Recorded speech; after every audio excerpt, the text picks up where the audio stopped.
welcome to Simple B. It's your boy P. You don't know what time it is. It's the EuroLeague playing showdown. Today, it was two amazing games. We have Zvezda versus the Bayern Munich and Paris versus Real Madrid. So let's start with the first game. The first game was the Zvezda Bayern Munich game, right? So the standings, yeah, Bayern Munich was a home court, so they were ninth place, and Zvezda was the 10th place. So basically, if people don't know how this playing format works, it's like when you are the ninth or 10th, y'all play a game. Winner of that game will play the loser from the 7th and 8th seed game, which is between Paris or and Real Madrid, right? So yeah, let's real quick on the first game. Wow, what a game. I think this game was actually, man, it was a crazy game. So Bayern Munich and Zvezda, both of them actually have lost their last two EuroLeague games. So it was kind of interesting to see who's gonna actually turn it around, if you can put it that way. Bayern Munich, they lost one big game against Maccabi, where they were up 20 actually. And I think Carson Edwards broke some records with maybe 9 threes that game, something like that. And they lost that game. And the second game, I don't remember who it was last week, but anyway, they lost that game too. And yeah, versus Fenerbahce. And they played okay. They actually, like, they started off, they had a bad start that game, and then kind of got going, or Carson Edwards was the one that actually got going. Like, you can tell he's the team. So, but anyway, they didn't win that game. So now to this game, which they actually won. So here's when I was watching the game,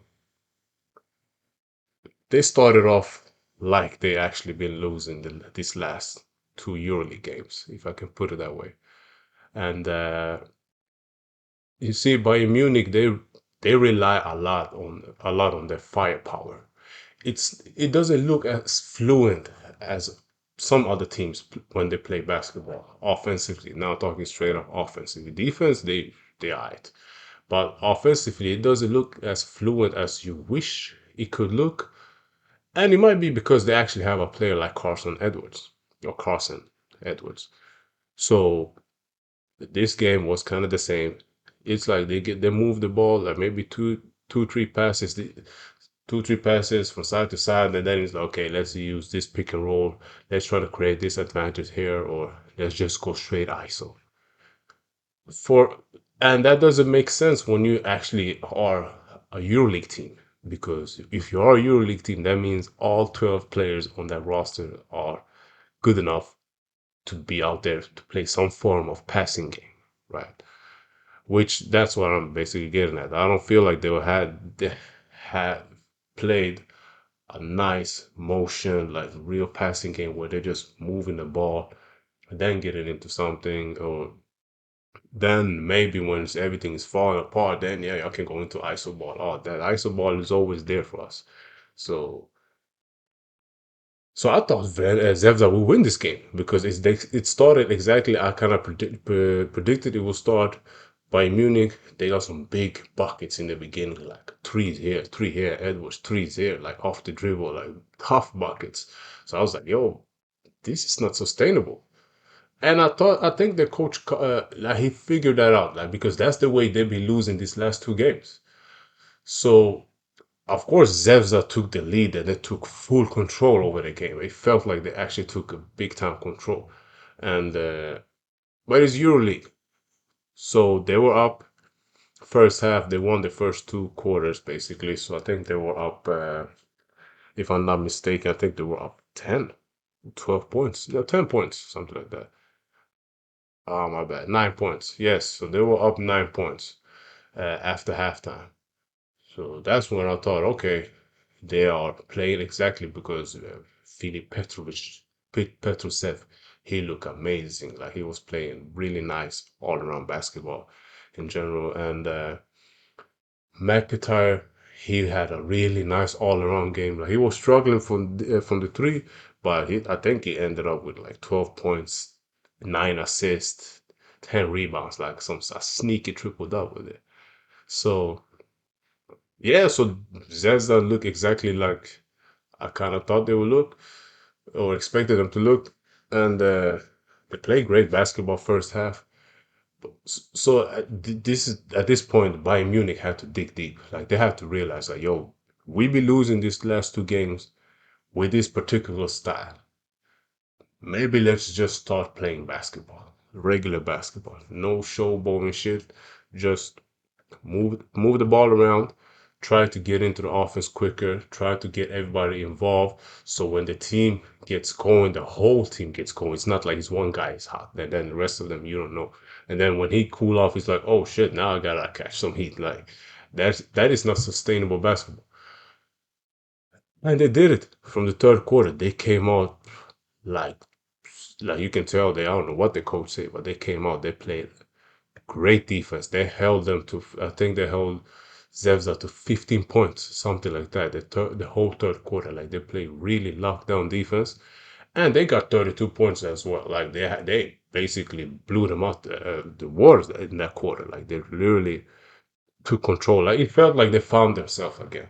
I was talking to one of my boys earlier. I told him, yo, it feels like my immunity is just lost it. Like they just lost their way. But this second half looks like they actually found the way. Like, okay, this is actually how we can play. Because now they're playing that way, you never know.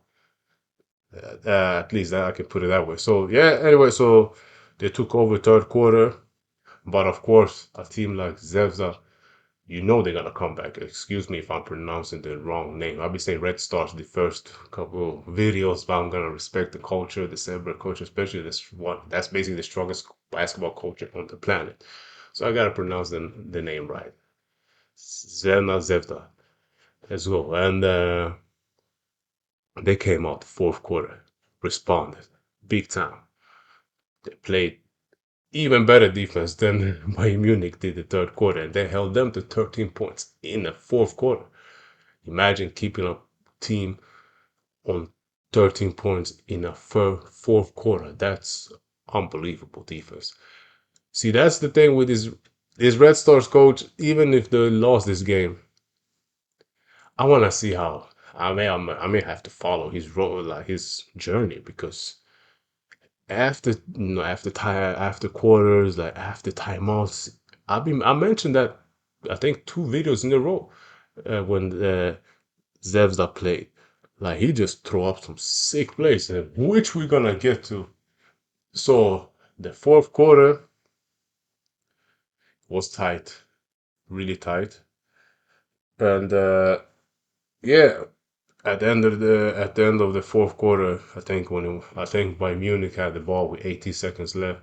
Carson Edwards basically just dribbled the clock down, and he got a nice drive, left-handed layup, 2 points. They were up two with 2 seconds left. Zevda took a timeout. When they took the timeout, I was like, oh, okay, they're probably going for the three. They don't, when you're on the road, is that is a little rule, unwritten rule, basically. Just go for the three. And yeah, if y'all make it, y'all win.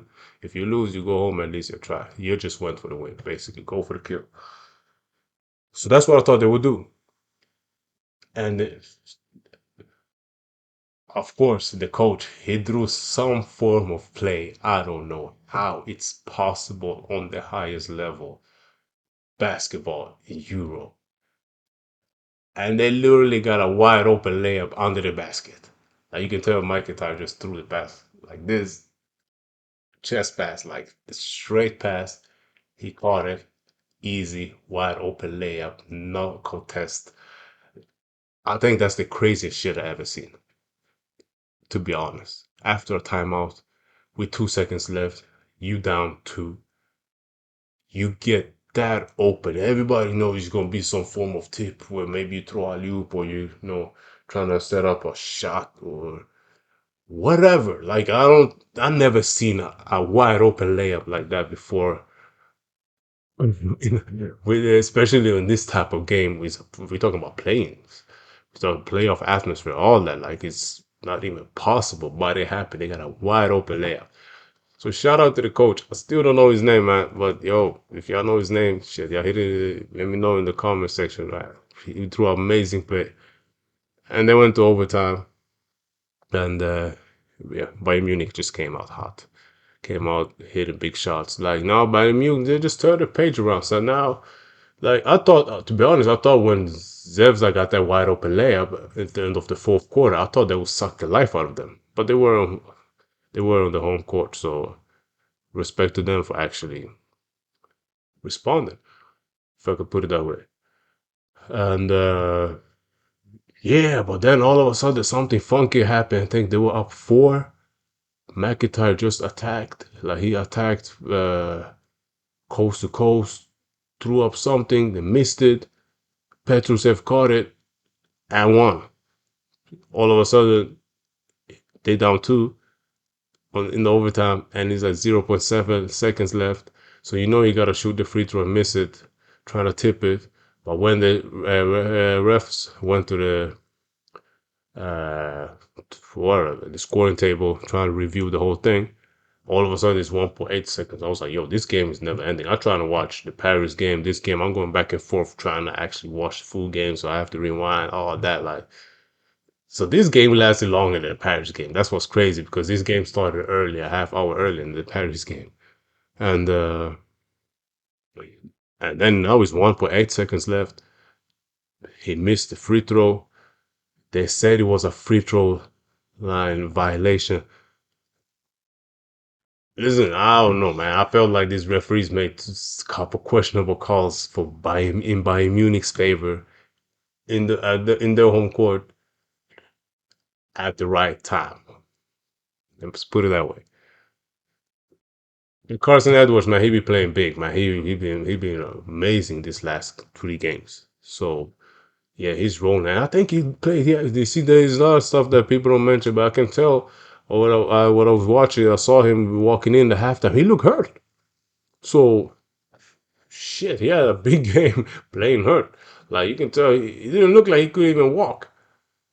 At the same time, that nigga got so many muscles paused. Like it might be just one of those days. Like I don't know what, but so he was struggling, but he was out there thugging it out basically for his team, which I respect.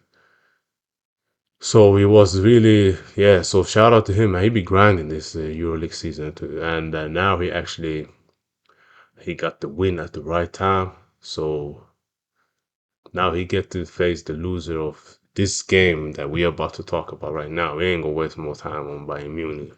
Let's go straight up way to the game of the games, man. Feels like a party when you're watching them play. Paris and Real. This game was in Real's home court again. So I don't know if some of y'all remember, but Real and Paris actually played in at the end of this regular season. I think like 2 rounds ago in Real's home court. And that game, it felt like Paris was supposed to win it, but the referees gave them that game. Like I'm not gonna say that they gave them like that. I mean, Hezonja had a nice game, but they had a really questionable call at the right time. Maybe it was like 50 seconds left or something. Tied game, all that.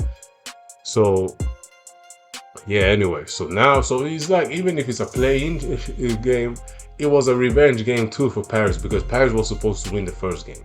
That's how I guess that. I bet y'all that's how they felt walking into this game. And that's exactly how they started the game. They just came out guns blazing. You see, Paris is not your typical EuroLeague team. That's the most fucked up thing with this whole EuroLeague. This whole EuroLeague playoff is about to be, they're the jokers in this thing because they don't play the typical moving around the ball. Like this, okay. When I mentioned with the Bayern Munich thing, I'll say they didn't move the ball. They just play ISO game. It's like when they doing it, it's like, you can go. I don't have it. You know what? Maybe you should try it. Now it's your turn. My turn. Edwards, where you at? But Paris know the deal. They already know what's up. If you don't have anything, find TJ. That's all you need to do. Like that's basically how they play. If you don't got anything, give the ball to TJ and let TJ dictate how the flow's gonna go. Let's just ride TJ's wave. Like let's just follow his lead. Yeah, let's just follow his lead. That's exactly how they are playing. So when you're playing in that way, it's predictable for everybody that's on the court on your team. Because now you just know you got to spot up, be ready to shoot, be ready to cut, offensive rebound, crash the board, blah blah blah. And one thing that's was a little interesting too is you see Real have Campazzo. But before I get to that, Tavares got two big fouls in the first half, and then he set the rest of the first half. He got one foul, then a technical, which was stupid. But I understand it's a big game, emotions get involved, all that. So after that, he basically set the whole first half, and of course that messed up Real Madrid. For me, honestly, I feel like they they're not using Sergio Ibaka like they're supposed to, and now y'all got punished for it. It's like y'all be getting away with it a little too much because, yeah, let's get to the game now. So Campazzo is always, he's one of the better guards. So let's get that straight. But he's shorter than most of the guards. So he always been having that advantage where he can press guys. He's what it is when you're actually shorter. Like you can just be a little peasant for these guys. Like you're shorter, you can bother them a lot of ways, right?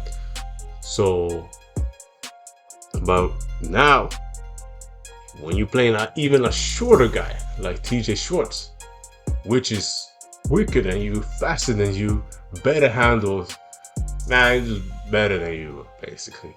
So, or now I'm not gonna say better, but he's a lot faster than him. See, then it's a different story. Now this advantage that Campazzo used to play with, he's not playing with that advantage a game like this. You know what I'm saying? So, and you can tell that's how exactly the game was going. So TJ Short is what he's shown. You see, I think this felt like a full circle moment. I guess it was that for him too. I saw his post game interview. Like he looked a little cold. Like, yeah, man, we handle our business, blah blah blah. But I can tell he's happy because this is the first year in EuroLeague. I think it's his first year in EuroLeague, and he's taking over the whole league right now. He's taking the league by, I'm not gonna say by storm, but he's like low key just Paris is on heist mode. He's just jacking that motherfucker. Basically, his little see those little niggas they come. Sometimes you're not gonna see them coming, and that's exactly what's going on right now. He's just basically controlling the game from the jump, getting he had 23 points, 9 assists, something like that. So he was balling all the way, straight up. Like he was balling. And if he hit some big shots, like if he's see, that's the thing. Like I don't think EuroLeague teams are ready for that. Maybe they are, but at the same time, you're not because I can't imagine if he was hitting this type of shots in Paris, bro. That will feel a lot harder for the road team. Now they're actually on the road, and he's hitting big shots, like bad shots, or people will call it bad shots. For me, it looks like he's comfortable taking. He's a little young J.R. Smith vibes, lefty version, if you can put it that way. Like he can just give you a buzzer, step back 3-pointer when you don't got anything going. Because that's the thing with Paris. It's like you can tell where every time TJ Shorts subs out, you don't really know how it's gonna go. But maybe that's for me that I haven't watched them that much. Because when you watch them, I'm surprised that they're actually subbing him out, but they kind of have to because his usage rate is high. Like his motor is 1,000 possession for possession. He's out there guarding defense, fucking fronting bigs, all that, getting back to this shit, creating for everybody. Yeah, but the game, yeah. So Paris, they came out guns blazing, controlling the game. They were up. a lot after first. I think no, not a lot like that, but they were up 10 points versus Real at halftime on the road. So you can tell Real was pissed, and Paris they knew like, oh, Real about to come back, but still being up 10 on the road against Real Madrid, that's big in a playing game, right? And yeah, third quarter started, Real came back for sure. Of course they're gonna come back, but it took them a little while to come back. Like Paris was still balling, but after a while they took over the game. Like Real had to show something. They have to show something. But I honestly thought they would do a little better job. But it's like all of a sudden they didn't have anything to go to. Like they didn't. It didn't feel like. I know. I'm just gonna say they didn't have any advantage basically because when you play in a team like Paris, because you know now when you have a team like Paris in EuroLeague, like I said, it changes a lot because just France in general is different. Now you have athletes in the building. Now when you have these athletes, Herzonia is not a mismatch. You know what I'm saying? So a lot of players that could be a mismatch in another game, they are not a mismatch against Paris. The only mismatch is Tavares, but he's not gonna play that many minutes because that nigga too tall. So you don't have any advantage. They have the advantage. They're faster, quicker, stronger. So all it takes for them to actually is a little structure and good shooting. And that's exactly what they are doing. So when Real came back, they came back, you thought a little bit, maybe people thought that okay, now the big dogs are back. They know how to handle this championship stage, blah blah blah. But then Barry said, hell no, get the ball to TJ, get the ball to TJ. TJ bring the shit on, and he brought it home. And but listen, okay, Mireya came back because they came back from 10 to back. They basically tied the game. They took the lead actually. They took a little lead. I think it was 65, 66, something like that. But now Paris been cold for too long. You're not gonna stay cold for the rest of the game, especially with a game at that stake. And they got going. I think Giffy hit a floater or something. See, that's what I'm saying. That's when you need these crazy motherfuckers that will just keep. They will be out there. They're not afraid to lose. You know what I'm saying? They're not afraid to miss. So when you're not afraid to miss, you're gonna hit some big shit sooner or later. And that's exactly what happened. Giffy hit a floater. He hit a big time floater. After that floater, gave them, now they got a little going, and hit a big three, man. Yeah, that three was big. I like a nice DeMar DeRozan step back, but from the three though. So this is the things that I think is gonna be a problem for all the other teams. Now you have to maybe you can see Real trying to play a zone here and there, but it's like yo, they don't care, man. They're gonna throw it up. See, so when they're throwing that ball up, no matter what, bro, it's either to go in or miss. He's a make or miss game. And he hit it, but he hit the step back, and yeah, then Tavares got, I don't know, he pick and roll. He was wide open under the basket, the tallest guy on the planet. But he kicked it out to the three. Hazonia made it. Hazonia made a big three. Now people thought, okay, this is, now I think they came back to like 6 points, something like that. Shorts got a nice drive. TJ again, nice drive. Kick, like really poised, like that, you can tell on that the way he dished the ball right there. That's when I knew I was like, okay, this guy, he's been under control the whole game, man. Like you can tell, no matter. I mean, if you play in 30 minutes, at the 31 minutes, he's still under control mentally. He drove past Lille, somebody like that. You can tell the defender wanted to grab him. He was putting him on his back paws, all that, but he just kicked it to the corner. Splash.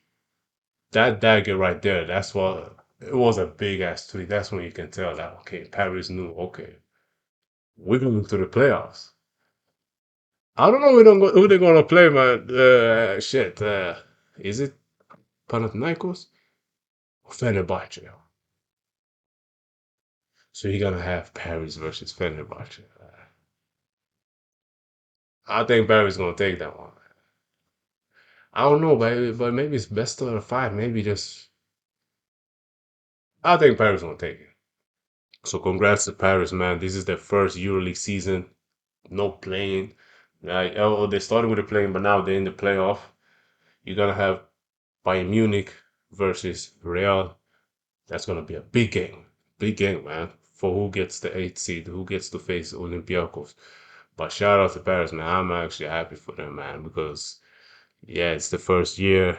They got Thiago Splitter as a coach. Si c'est Paris. Yeah, win this.